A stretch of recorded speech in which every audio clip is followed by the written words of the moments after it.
Thank you so much, Jason. And thank you everyone for the opportunity to get to join your meeting today, get to talk with you. I have a presentation to share with you some ideas that we have and something that we're working on. And we're really wanting this to spark a conversation with you all. This is part of our broader outreach effort around building energy efficiency. So I'm going to go ahead, share my screen, start our presentation. Can you all see that? Good to go? We can, yes, it's great. Excellent, thank you. Yeah, and so, as Jason said, I am Sustainability and Resilience Manager working out of the Mayor's office here in Madison. And we are going to be working on, we're thinking really about how we can tackle climate change here in my office. That's one of my big charges. It's kind of in the job title. And so really, we're here to talk with you today about the city's work on energy efficiency in our buildings. This work is more important now than ever.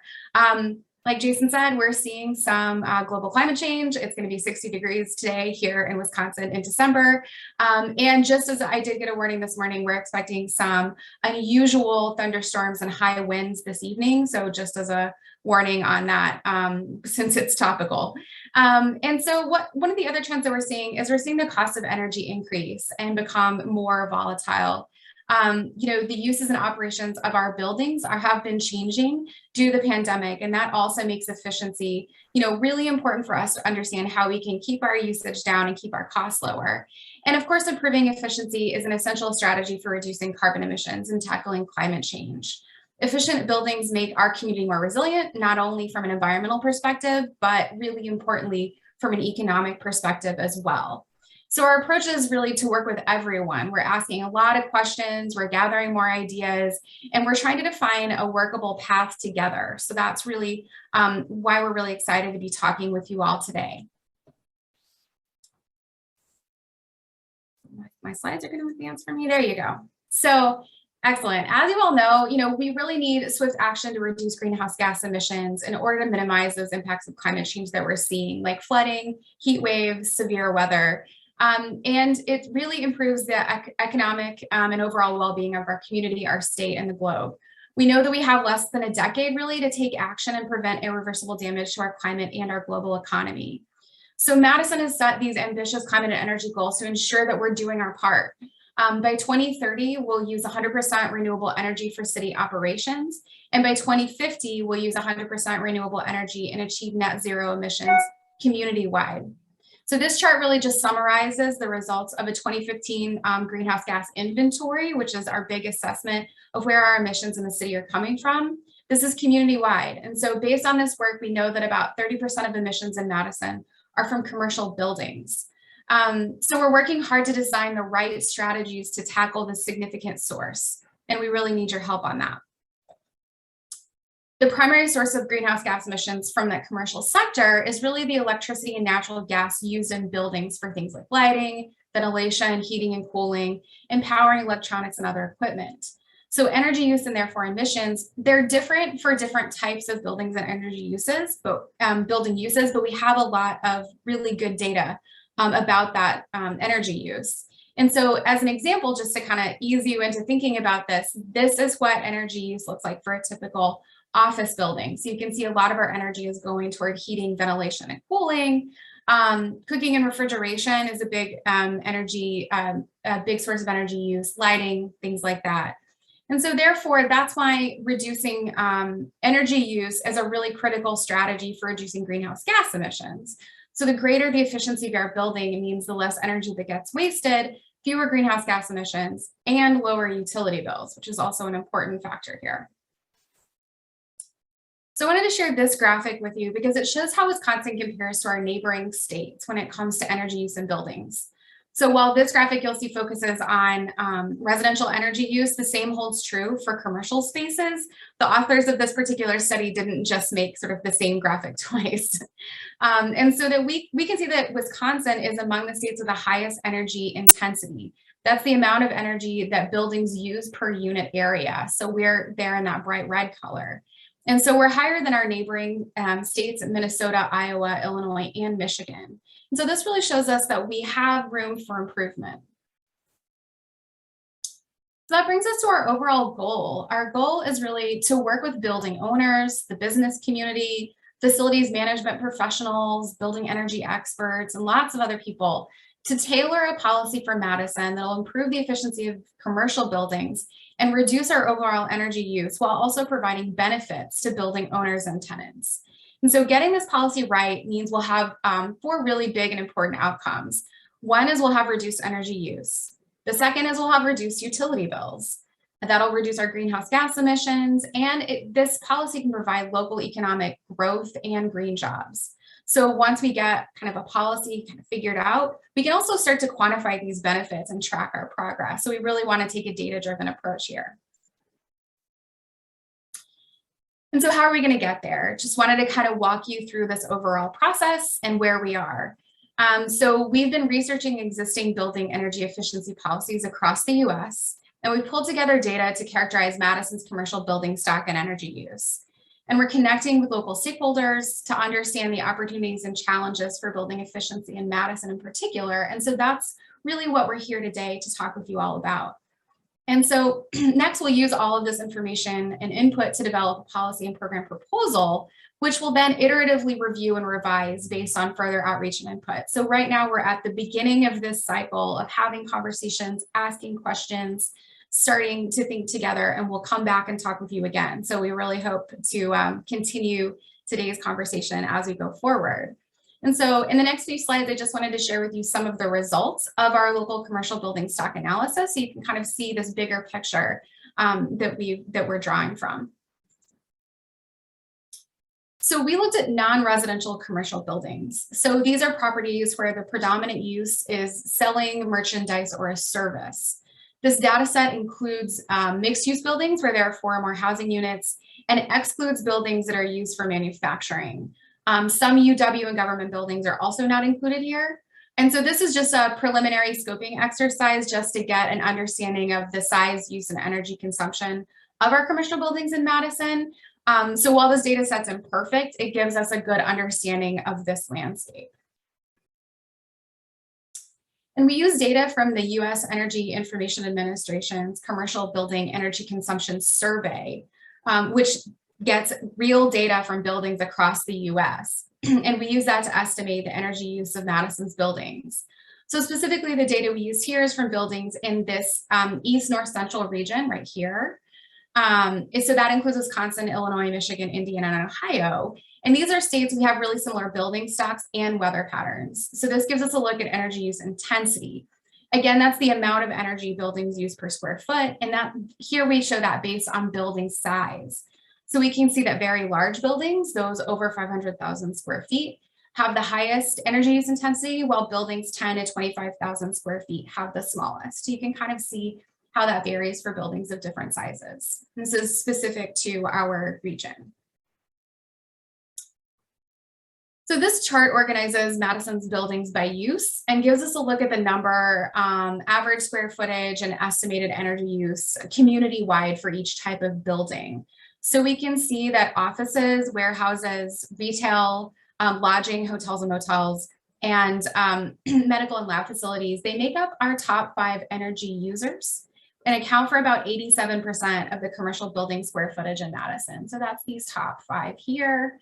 And we can see that there's just a lot of these buildings. They also tend to be relatively large, comprising a good portion, these top 3, a large portion of our total commercial building square footage. And therefore, that's where a lot of our energy use is coming from. So we can just, that all kind of checks out logically, right? And so we also looked at trends where buildings are grouped by size. So I know square footage can feel a little abstract for some folks, that myself included in that bucket. And so I just wanted to provide some visual examples of large buildings in Madison to help kind of put these numbers in context. So you might be familiar with some of these buildings. I sort of picked photos of buildings with good, that looked nice. And they're all office spaces, just so we're kind of looking at apples to apples, because it's, helps us think about that. So this top row here, those are all buildings that are about 50,000 square feet. And the bottom row shows buildings from left to right, going from 100,000 square feet on the far left here, over here, just to over 350,000 square feet. And so sometimes it's also helpful to look at the size of the cars in these photos to get like a picture of scale. And so here is what it looks like when we organize buildings by size, and we can look at the portion of our building stack in each size range. So most of Madison's commercial buildings, about 70%, are 10,000 square feet or less. So we have a lot of really small commercial buildings. All of those buildings combined use less than 20% of our commercial building energy use. So a lot of buildings, each of them using a small portion of our energy. We also see that about 6.5% of Madison's commercial buildings, those that are over 50,000 square feet, are responsible for about 48% of our commercial energy use. And in this data set, that's just a little over 300 buildings. So that's an interesting takeaway that we're thinking about what to do with that information, right? And so in addition to taking this data deep dive, we're also reaching out to folks in the Madison community. So like I said, among these groups of folks that we're talking to, building energy professionals and experts, building owners, large building portfolio managers, facilities management professionals, real estate professionals, talking with MG&E, Focus on Energy, lots and lots of people. And really we're running to understand three things. What are the current practices, opportunities, and barriers for folks that own and operate buildings when they're working to keep their energy use and costs down? What ideas are out there? We want to really gather input for how we can create policies and programs tailored for Madison that will support greater efficiency in buildings. And we want to get your feedback on some ideas. So we've been going through this process for a while, and we want to put some stuff out there and hear what you think about it. And so we began this outreach back in January of this year, and we've talked to nearly 50 individuals from 24 organizations so far. And so we want to add you all to our list. And so to jumpstart our conversation, we have a few polling questions. Jason tells me that you all have used tools like this before, so we're excited to be with an expert group in that. You're actually the largest group that we've gotten to speak with all at once, so we're kind of excited to use this as a way to get input from lots of people. And so with this particular tool, it's useful if you use your cell phone. I'm going to drop in the chat this link to make it easy for you to get to when I go to the next slide. And you can also use your web browser, but if you use your phone, you can kind of see your results, and then you'll see ours come on the screen. So I'm gonna do something dangerous and switch over to our slides. All right.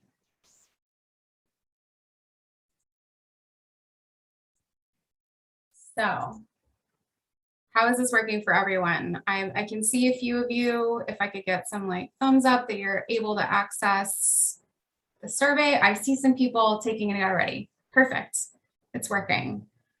So I'll pause here for a minute as we get going. So this question is, we're just wanting to, get a sense of who's in the room and what your role is and in commercial spaces.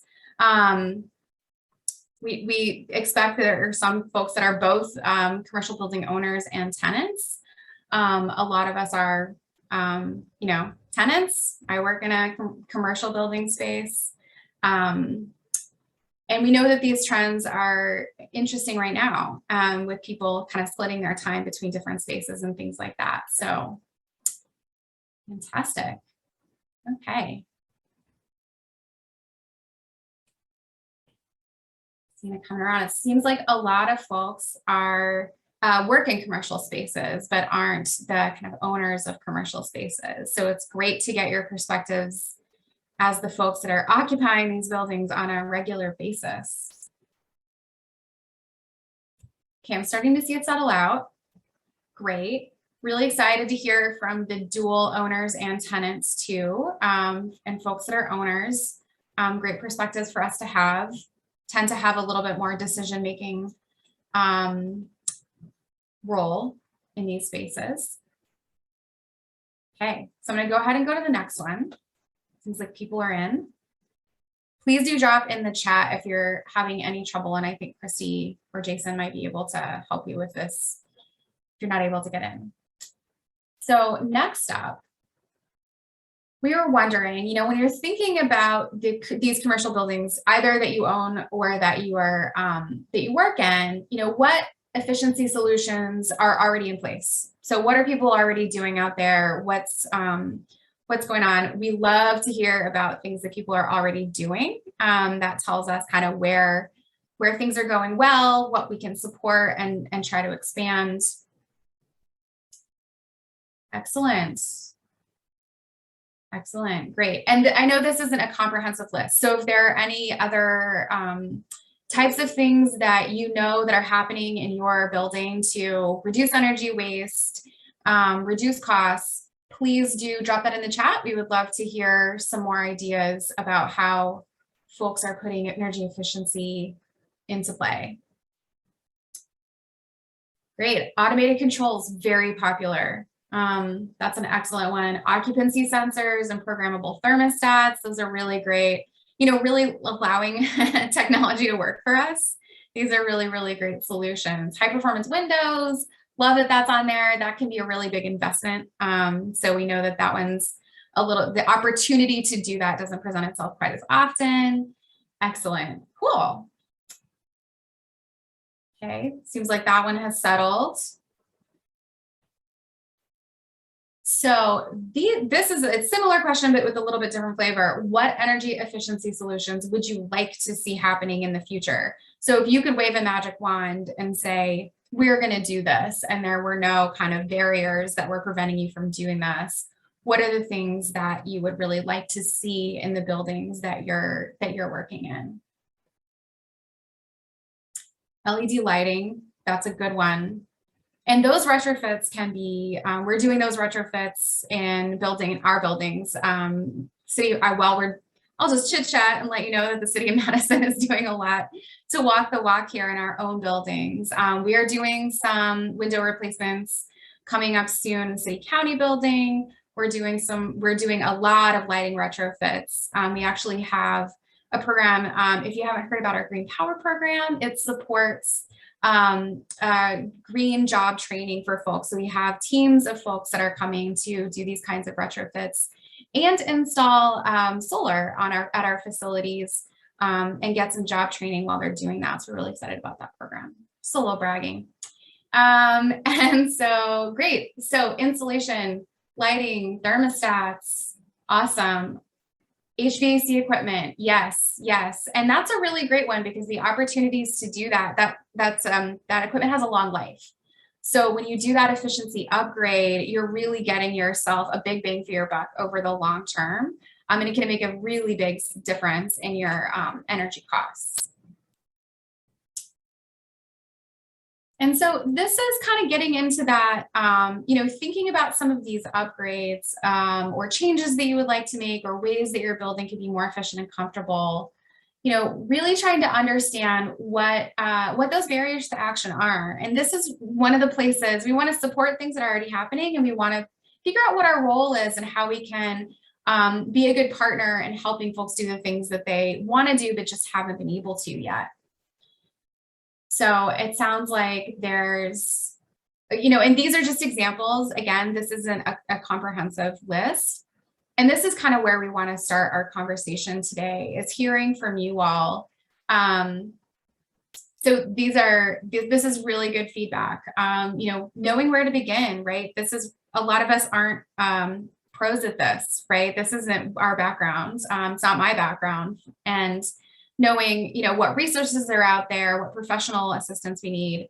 Upfront cost is a big one. We understand that this is an investment for folks to do these kinds of upgrades.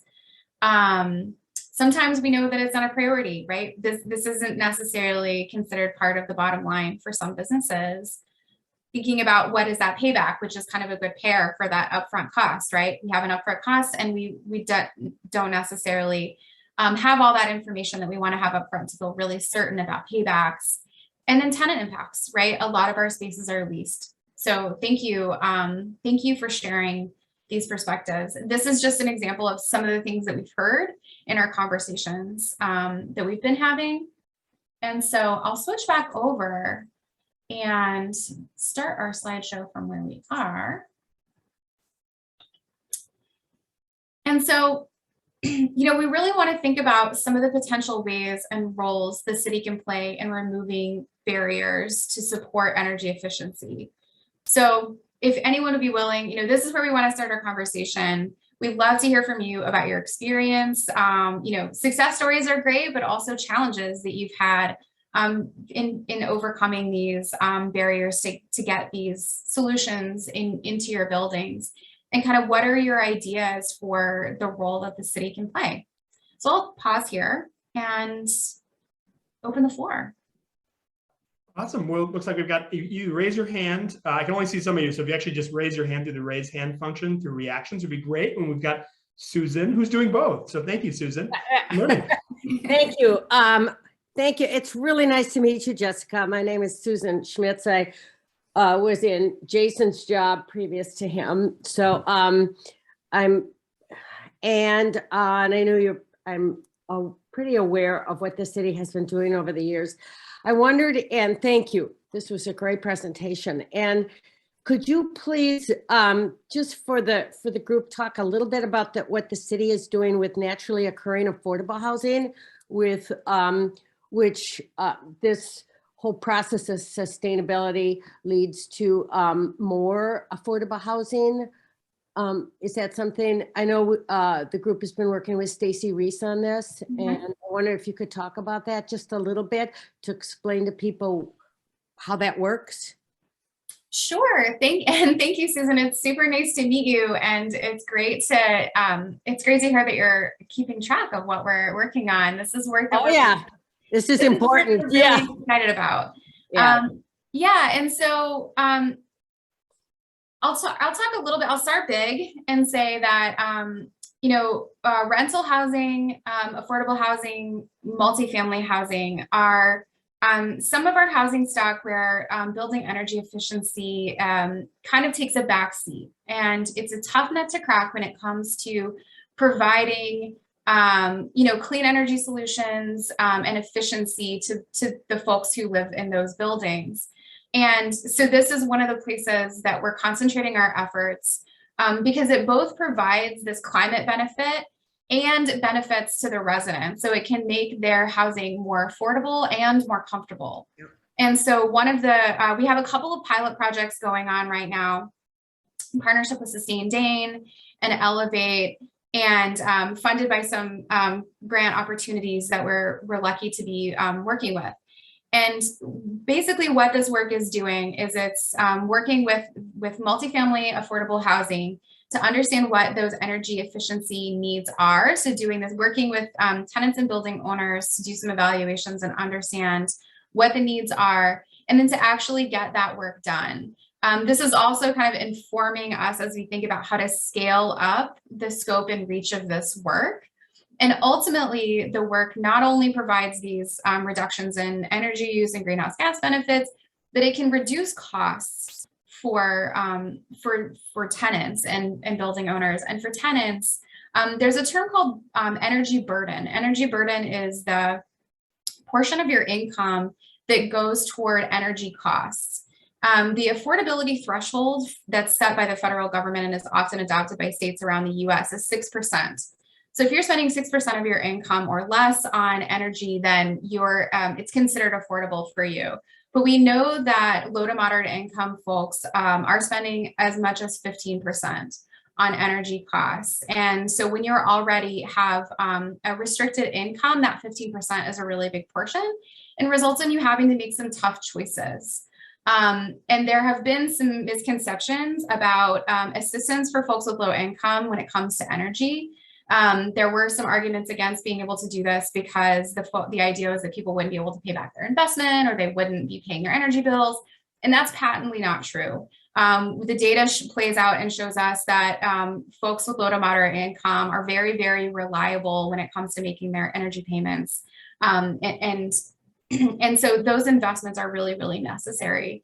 And so that's the work, that's some of the work that we're doing right now. We're focusing on 100 units of affordable housing and doing those upgrades. We expect that work to start early next year, and we're really, really excited. So stay tuned, Susan and everyone, for learning more about how that's going and what our next steps are. And I'll pause and ask Chrissy if there's anything I missed that you want to highlight from that work?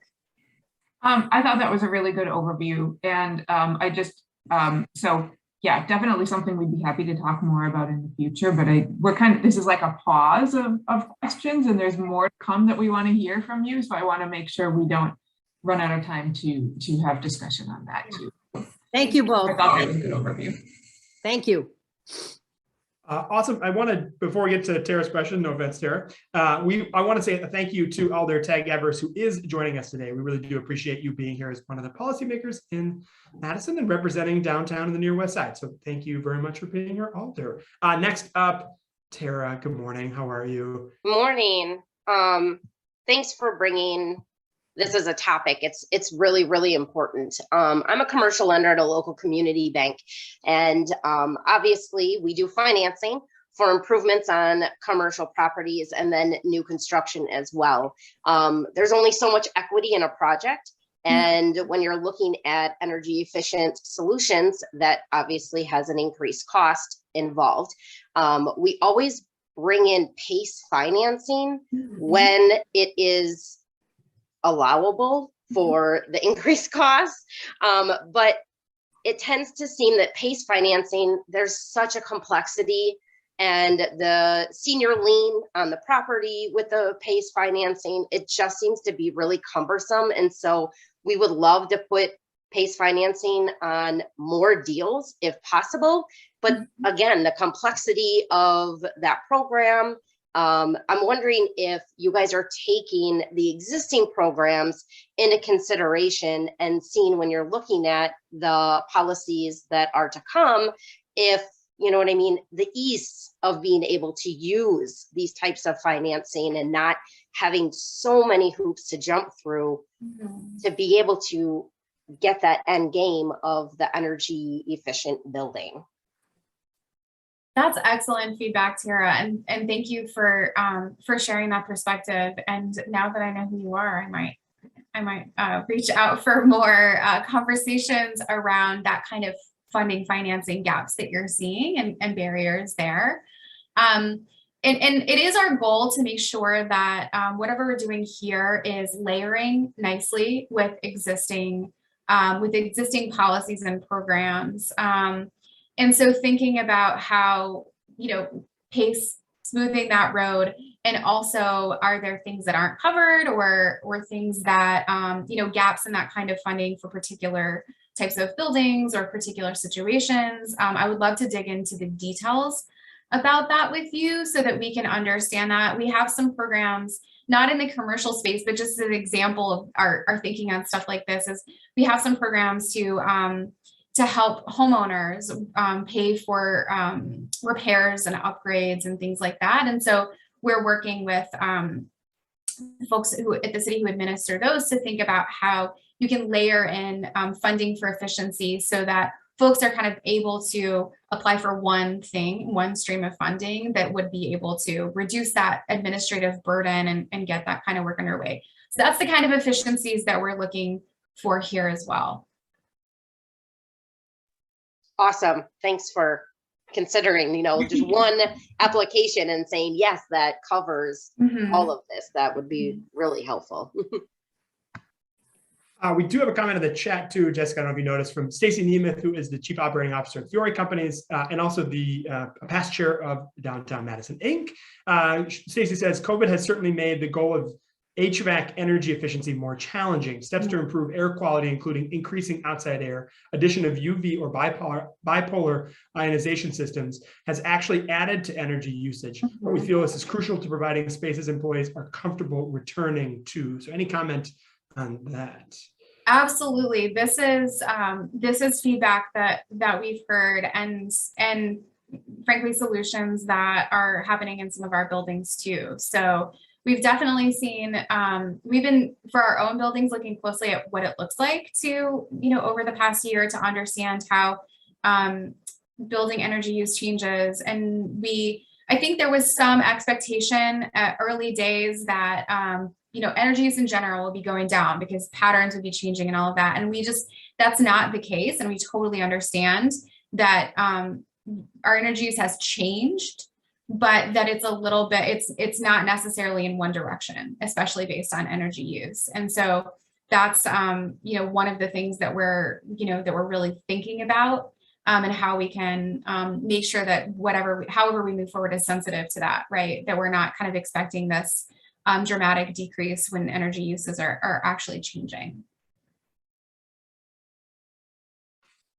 Excellent. Anyone else have any more thoughts on what are some potential ways the city can help remove barriers and support energy efficiency in commercial buildings? If not, I think you have more slides. You too, do, right? yeah. We have some more, but anyone else want to jump in before we go on? Okay, keep going. Excellent. So, you know, just wanting to, you know, share some information around why we're thinking about policy. You know, part of our research has been taking a look at the wide swath of programs aimed at improving building efficiency. And we see that, you know, there's a lot of cities that have adopted programs and policies, and we see even the best voluntary programs rarely result in efficiency improvements in more than 1 to 2% of eligible buildings a year. And so to reach our climate and energy goals, we need a much faster and much more widespread action on building efficiency. We need everyone, not just those early adopters, to do their part. And so it's really important for us to act now. Like I said a few minutes ago, you know, building owners and operators are making important maintenance and equipment decisions now that are going to affect building energy use for 10 to 20 years. The sooner we can get in working with folks, the better, and the longer, the better that payoff is going to be. So this chart really just shows those that voluntary programs, that's this orange wedge here, really result in a far smaller reduction in carbon emissions than other types of building energy policies. So this is just kind of one example of these different kinds of policies and how effective we're seeing them be across, across cities in the US. And so, like I said, we've really done our homework to look at what other policies are in play. We see that our neighbors in Minnesota, Iowa, Illinois, and Michigan are all taking action on existing building energy policies. This map is just one snapshot of some of the energy efficiency related policies for existing buildings, including benchmarking and these other additional policies that require efficiency actions. So examples of those other kinds of policies include building performance standards, retro commissioning, building tune-ups, energy audits, energy disclosure, and upgrades to specific kinds of equipment. We see that cities are taking a tailored approach for what fits well with their building stock and with their economy. And so that is what we want to be doing as well. So based on our conversation so far, we're beginning to figure out, you know, which options or approaches might be a good fit for Madison and which really aren't. And so one approach that we're looking at more closely is pairing building energy benchmarking with tune-ups. So pairing benchmarking with tune-ups is it's a low cost, high impact action that can reduce energy use by as much as 15%, while giving flexibility to building owners to choose their energy efficiency solutions that are right for them. And so just providing a couple of like clear definitions for what these two terms mean. So building energy benchmarking involves facility staff or an energy professional assessing and analyzing a building's energy use. And then you can compare it to the building's past performance. You can compare it to similar buildings or a reference. So benchmarking really just aims to provide information to building owners and operators. And really importantly, I'd like to stress that benchmarking does not require a building to meet any particular performance standard. That's called a building performance standard. That's a different kind of policy. Benchmarking is just saying, hey, take a look at your energy use, compare it to how you were doing in the past, decide for yourself if that's something that you want to do something about, or if you feel like you're doing just fine. And it also gives you the information to look and say, hey, buildings that are similar to mine, am I doing about the same? Am I not performing as well? Why? And asking yourself why or why not. Or you can figure out that you're a leader, which is awesome.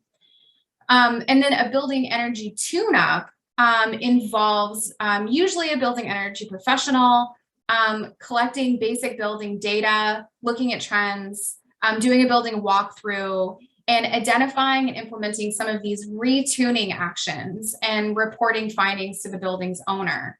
And so those retuning actions are often like really quick, like maybe it's reprogramming your controls, maybe it's making sure that everything is operating, but sometimes you find some things that are surprising that you do actually want to be able to fix, just things that aren't actually operating as they should. So tune-ups are usually performed by this qualified building energy professional. So that's a couple of options, and we have some questions to toss out about that in a second. But just wanted to share with you some of the other things that we've been hearing in these conversations that we're really taking to heart. We've heard that it's important for us to phase in a policy over several years, so folks have time to plan and prepare. We also want to have time to plan and prepare, and so it's not like something would go into effect tomorrow.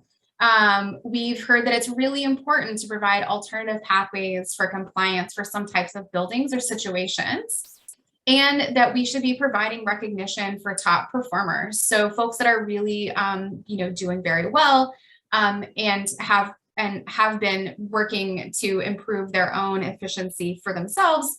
We want to make sure that we're lifting up those folks and providing those good examples to others. And so I like to use this metaphor. So to put it another way, this policy, is really thinking about keeping your car running well. If we think of our buildings like we think of our vehicles, we want to make sure that it's running smoothly and efficiently. We want to check our gas mileage. We want to take it in every once in a while to make sure it's doing okay. If we hear a clunk, you go check it out. And so this approach is really helps us do that for our buildings, so that whether you have a classic car or a classic building from the 1920s or a brand new car, a brand new 2021 model, we're not asking those two cars to operate the same. We're not asking a 1920s building and in a 2021 building to be operating similarly. We just want to make sure that they're both operating at their best. So this gives folks the opportunity to have information and make their own choices. So some examples that we've heard from folks that are implementing this kind of work is you can find things that you wouldn't necessarily expect. For example, you could have a dampener stuck open. Your tune-up is gonna, your energy professional is gonna find that in your tune-up. Your dampener was stuck open. If that happens, not only is that reducing the efficiency of how your HVAC system and everything is operating, but also it can let rainwater or snow melt in, which can actually ruin your equipment. And so you find those kinds of things when you're having these regular tune-ups. And again, low cost, high impact action. You can take care of it really quick. And it makes, your building just run more smoothly. And so why this approach? Just to let you know kind of what our thinking is. We think this pair of actions is a good fit for Madison for a couple of reasons. So first, again, low cost, high impact. Similar policies cost as little as 8 cents per square foot. The average we're seeing is around 2023. And it reduces energy use by 10 to 15%. So that can result in a payback of, your return on investment in just 2 to 3 years. So this is a really good way to save money. It provides information to building owners that can help you save energy and money, but it doesn't require that big upfront investment or business disruption. It provides that flexibility for folks to choose their own path. And it's a policy solution that isn't requiring that big capital investment, and it's sensitive to buildings with different ages and uses. So as conditions change, people have an understanding of how their needs are changing, and they can tune their building to fit those needs well. And so here are some additional questions that I'm just going to put up. Please feel free to speak to these questions or give us your thoughts about, what you think about this. Does this feel like a right fit? What size of buildings might be right? Is there a frequency? Love to hear from folks that are already doing tune-ups. If you're already doing benchmarking and tune-ups, guess what? You're already doing what this would be aimed at. So not a huge lift. So I'll just pause there and turn it over to everyone. Now, if you have a comment, just raise your hand through the reaction function, since we have more than a page of you all here.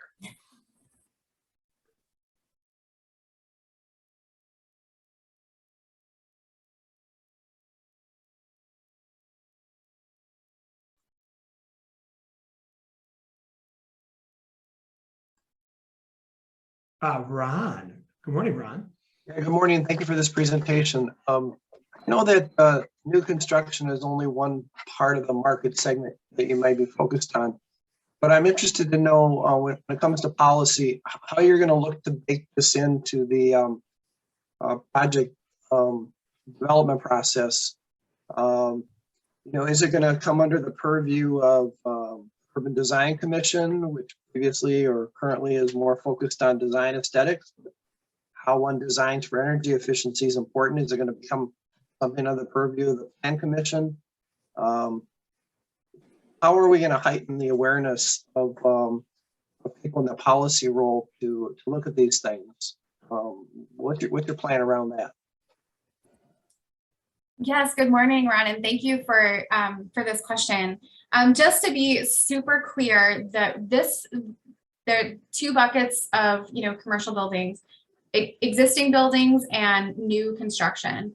The sort of ways to think about and support efficiency in those two pieces looks pretty different, especially from a policy perspective.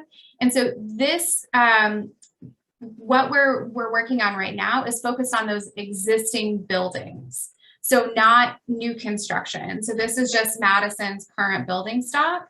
And we're still sort of thinking about the details of how a policy gets implemented. Right now, we're thinking about kind of what is that policy? What are the things we need to consider while we're developing that policy? And so we haven't turned our attention to new construction, really just focusing on this existing building stock. And Christy, I saw that you had put something in the chat, or you were going to put something in the chat. We're going to speak. Yeah, sure. I can just say I agree with what Jessica said. Part of the issue with Madison can't control a local building code in terms of our authority. Our authority is only to implement the state energy code. So in terms of specific standards on new construction, we make sure buildings are meeting the state code. We don't have authority to implement any policy that's different than the state policy. We could offer incentives, but we can't change it. Another way to think of this, I guess it's related, is, Wisconsin code doesn't have this, but there are many states who have in their code something that says, and the last thing you need to do with a new building before it gets certificate of occupancy is get a commissioning agent in there to make sure all of the equipment was installed correctly. If you never installed it correctly, some error was made somewhere, and then you're never going to get the efficiency you need out of it, right? So we don't have that in our code, and so that doesn't happen. But really, once a building is occupied and up and running, every new building becomes an existing building, right? And so this is a policy on existing buildings, and probably wouldn't apply to a brand new building. We'd probably say this is something we do periodically, once every so many years. And so it would probably kick in so many years after a building was constructed, but it would be a chance for somebody to go through and say, everything's working like it should.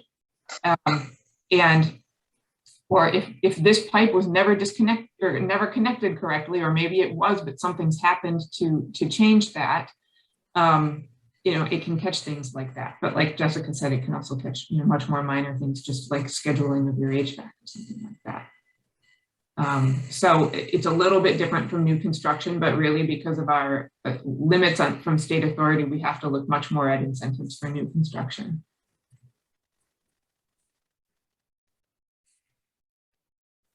There we go. There's that mute button. Next up, we have Stacy Nemeth. Good morning, Stacy. How are you?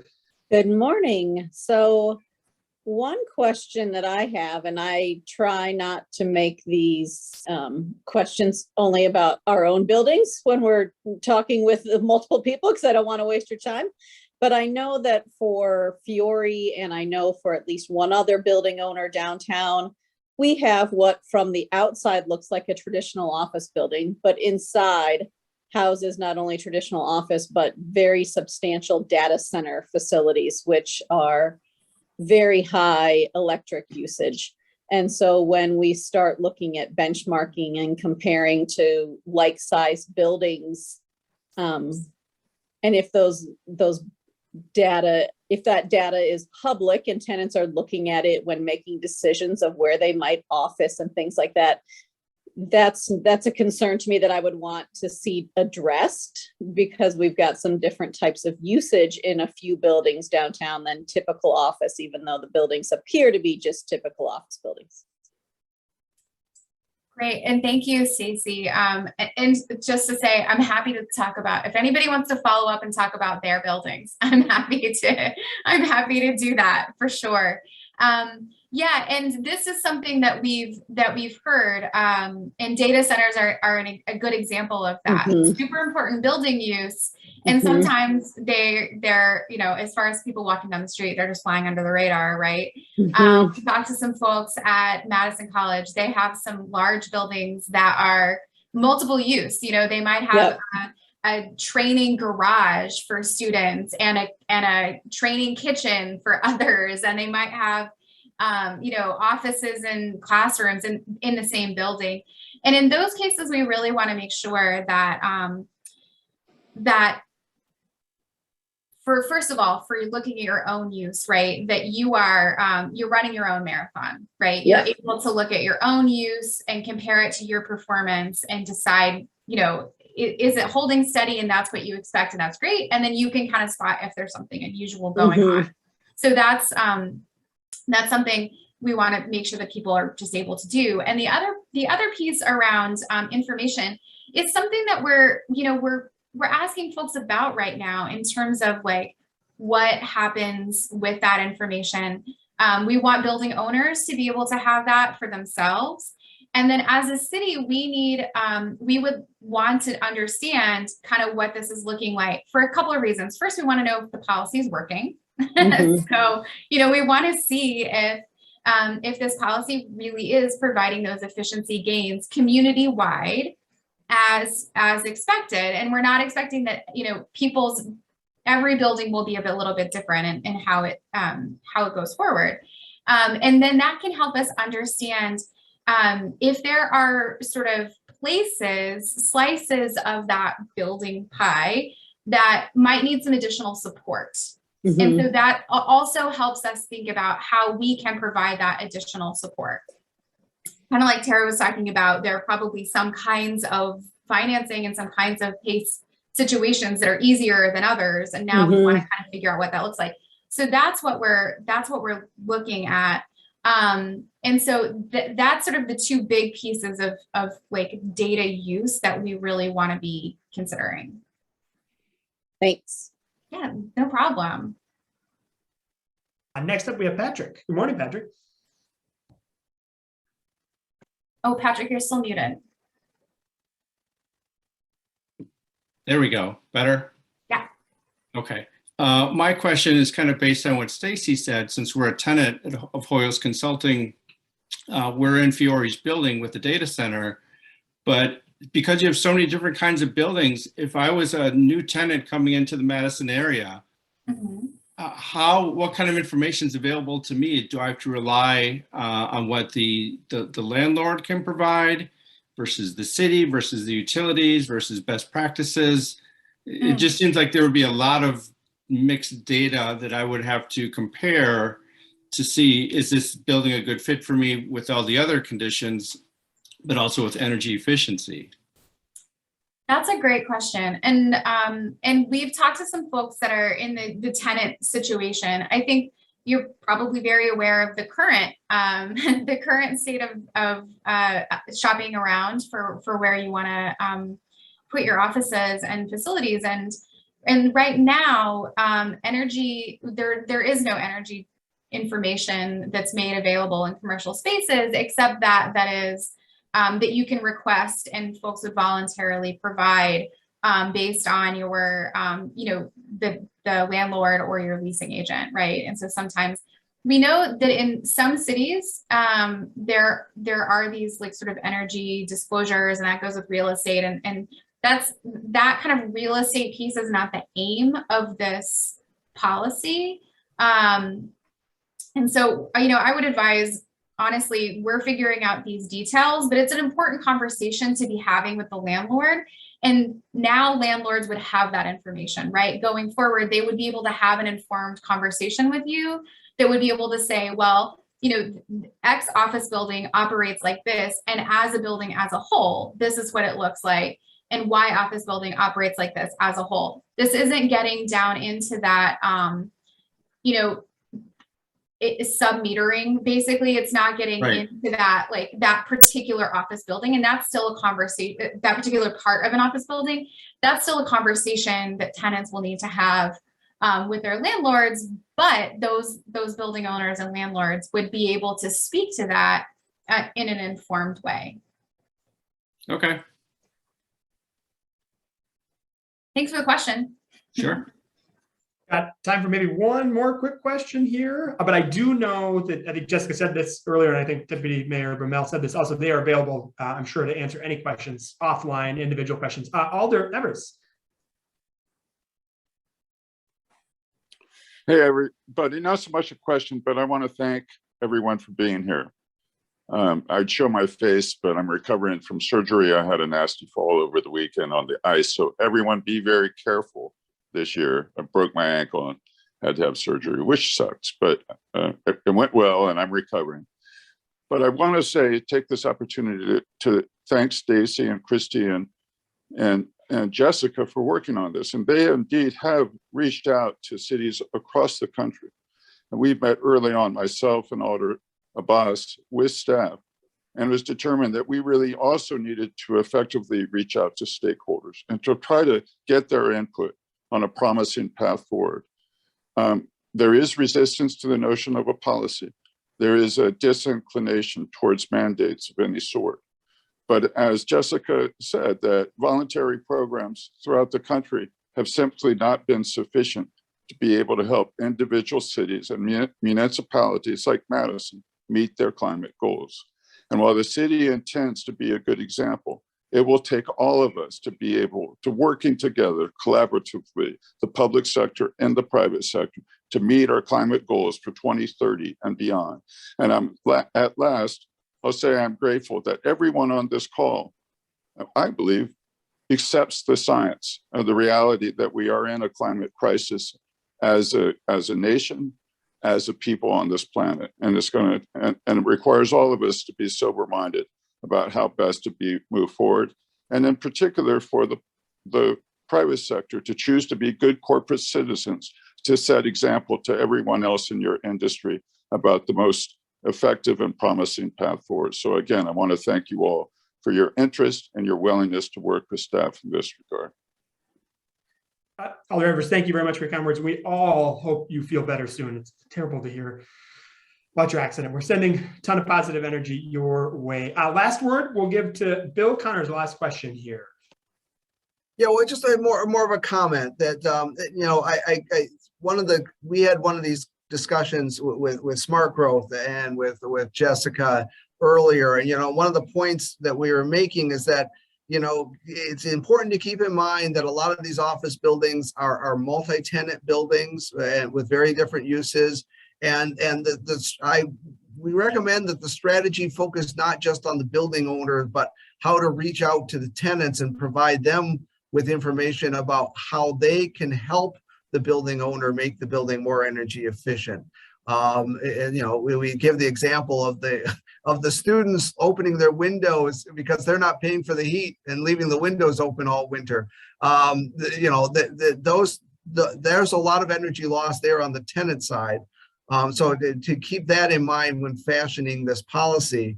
And the other thing is that, we've provided examples of our members, what they're doing to already without a policy to make their buildings more energy efficient because it affects their bottom line. It makes sense to make those investments, and they are making those investments.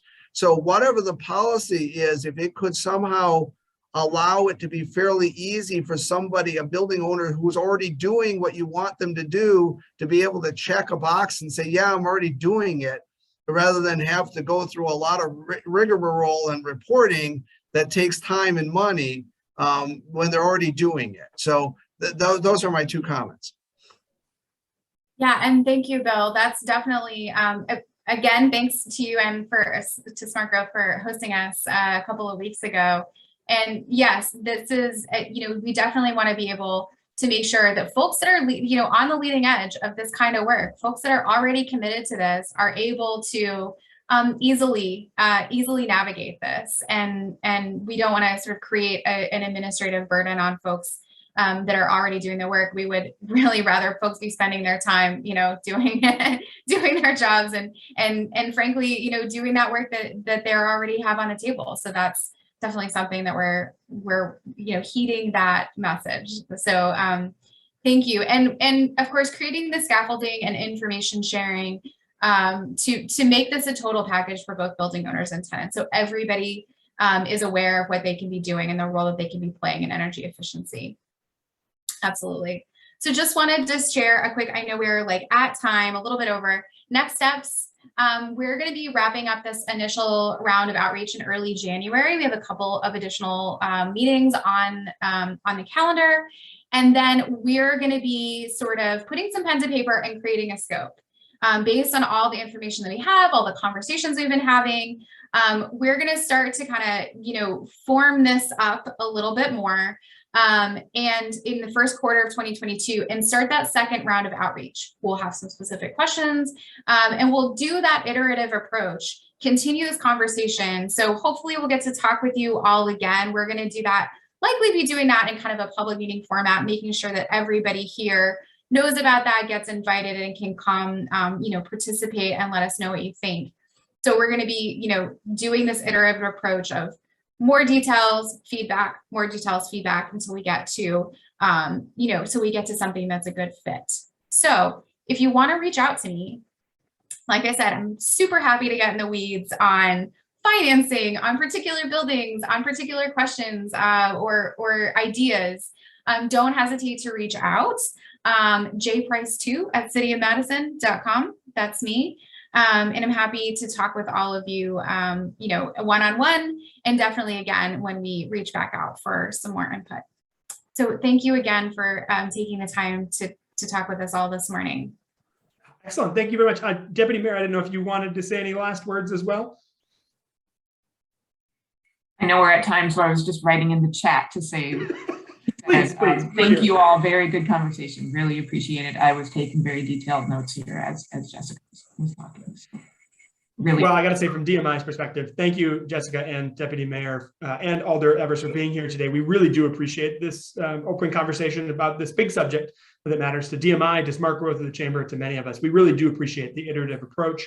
And we'll be in touch. You know where we are. Any connections that we can make with any of our members to help you through this process, we absolutely will do that. And so thank you. We've done this several times on several processes. We really do appreciate it. Any connections you need to let me know as well. Thank you to all of you for joining us and staying a few minutes extra. Remember, join us for DMI Day tomorrow, self-proclaimed, 8:30 for vaccine mandates. We have the year-end review of DMI at 10 o'clock at the Edgewater Hotel or on Zoom. And then join us live at the Madison Night Market, 4 to 6 o'clock. And make sure you bring lots of your paper bags, or I'm sorry, your canvas bags, not your paper bags, your canvas bags for shopping, because we want you shopping downtown. Shop local. There's nothing more sustainable than that, right, Jessica? Agreed. Perfect. All right. Thank you all very much. We appreciate it. We will see you all soon. If we don't see you tomorrow on DMI Day, hope you have a wonderful holidays. And thank you all for your support of DMI. Hope everyone has a great day now. We'll talk to you soon. Thank you, Jason. Take care. Thank you. See you, Bye, everybody. everyone.